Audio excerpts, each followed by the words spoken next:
Hello, আসসালামু আলাইকুম। সকলে কেমন আছেন? আশা করি সকলে ভালো আছেন। এটা আমার সৌদি আরবের প্রথম ভিডিও। আজকে একটি ওয়ালিংয়ের কাজ করার জন্য মানে সৌদি আরবে মরুভূমির মধ্যে একটি শেড তৈরি হবে।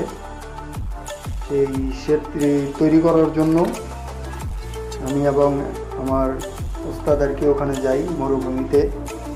সেখানে যাওয়ার পর অসংখ্য কিছু উট দেখতে পাই। সেই উট দেখার কিউরিসিটি থেকে আর কি এই ভিডিওটি তৈরি করা। ভিডিওটি সম্পূর্ণ হচ্ছে উটকে নিয়ে।